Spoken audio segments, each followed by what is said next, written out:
P0456 evaporated emission system leak detected. Very small leak. All right, another one for ya. Hot off the press. So we got engine light on. So now we're gonna use the scanner, the OBD scanner, to figure out what's going on here. Click this to the on position. Plug in a handy dandy auto tell. So I like to use this auto link. So I'll put the link in the description below. Again, if you click on the link for Amazon, I am an Amazon affiliate now. It supports the channel. So let's check this out. I'm gonna hit OK. Use our scanner. All right. So if you didn't know, if you only found one code, depending on what it is, you change it, you fix it, it's fine. But you always have stuff stored in your OBD reader or your computer or your CPU, central processing unit. So it'll always be stored 2 and 8, which means it's still stored in the system, but there's no codes found. So right now, at this point, we found one code. We'll hit OK. That's a little pro tip though. So you try to get your car inspected. As long as it says 0 code found, you're fine. As long as these always will be stored in your computer. So let's hit OK. Let's figure out what this code is all about. Read codes.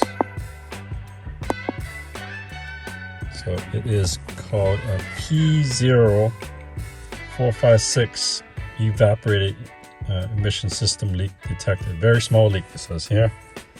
I'm gonna hit escape. Pending codes. It still says the same thing.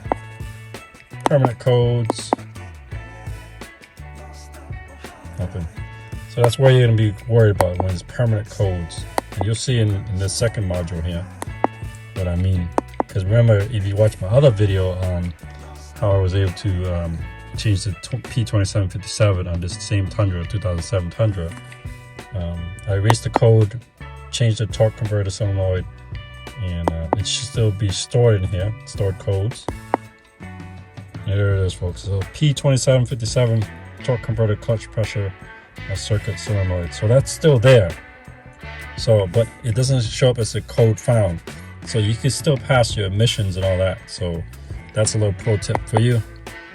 Pending codes. Still the same torque converter we did earlier in the other video. And then permanent code should be nothing. Yep. So let's figure this out. So a couple things during my research. Exit out of here. Yes. Exit diagnostic. Yes. Back to square one. So a couple of things I found in my research was, could be a lot of things. One of them is easy fixes. You want to either replace your gas cap, or I highly recommend using OEM Toyota gas cap rather than the Amazon joint. I know I like Amazon, but in this instance, use the Toyota brand. And just make sure it's tight. That's one trick, is people say what I found on my research. And then let me get the flashlight here. And just like the video I did with my daughter's Honda, the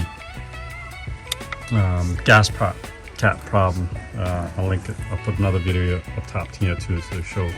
But this also has a purge valve right there. That's the money maker right there.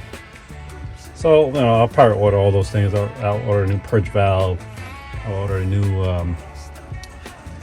gas cap, just to make sure I cover all the bases. Other things to look for are either like a cracked tube, the guy was saying on YouTube land. Check out the tubings, make sure that's all intact. And then the other things you can look at is the tubings for these right here. Sometimes they evaporate or cracked. Check that out. So stay tuned and we'll figure this out, and we'll fix this P0456 on this 2007 Toyota Tundra 4.7 liter. I think I found the problem. It's a small little crack, but nonetheless it's a crack. I'm gonna need hose for this. Here, I'll zoom in. Very tiny, folks. See it? It is a crack nonetheless. It's probably triggering a error code just because of that. Crazy, right? A little small crack like that. But I think I found the culprit, and we'll fix that hose and be on our merry little way. All right, we've replaced the air intake little hose, small leak. Let's see. I did clear the code. I've been driving this truck around, so let's see what it looks like here. Let's turn this thing on.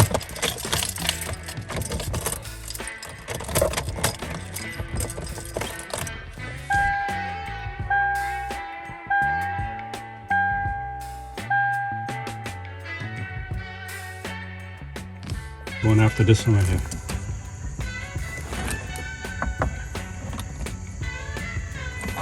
Peasy.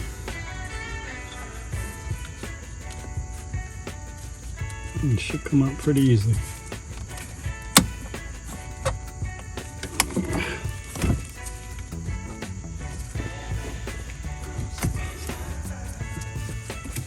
Now we're going to use the clamps.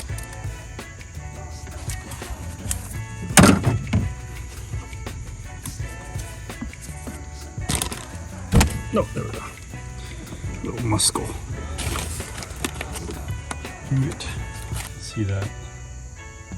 Did say small leak detected. And here it looks like.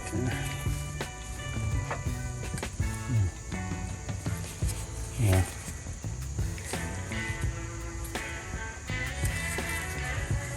Right there. Yeah, we'll replace it.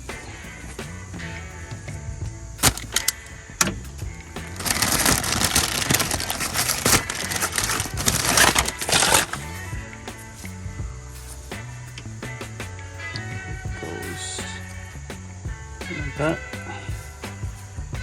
Yeah, it's good enough.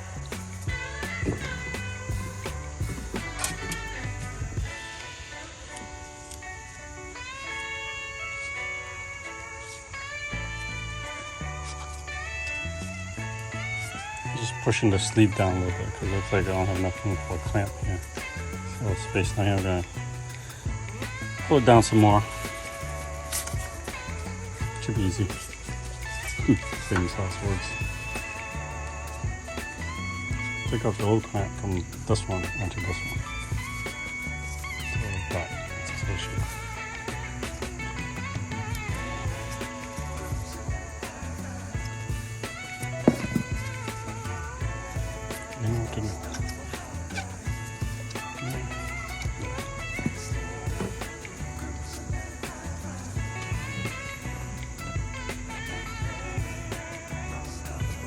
The hose is kind of snug, so there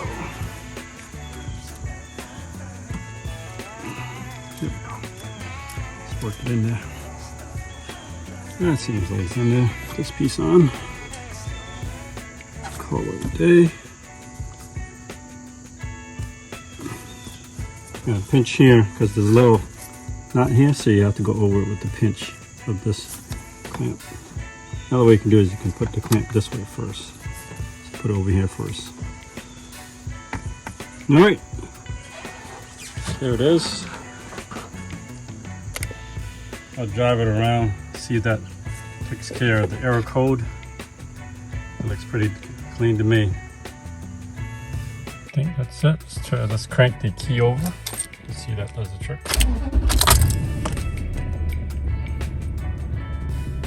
So I think that was it. It was that little leak in the hose that made it trigger the error code. You know. All right, you live like this kind of content will help you with personal finance and cost savings. Definitely another cost saver here. I mean, the hose is I ordered online, had it delivered to one of my local Toyota dealership for 24 bucks with shipping. So $21 for parts, $3 for shipping. I picked it up, put it in, so cleared the code and been driving this truck. And it looks pretty good. I hope that helps you with that code error. I'll see you next video. If you haven't already, subscribe to the channel and use my links in below from Amazon that help support the channel. I appreciate it. Give you a thumbs up there. All right, I'll see you in the next one.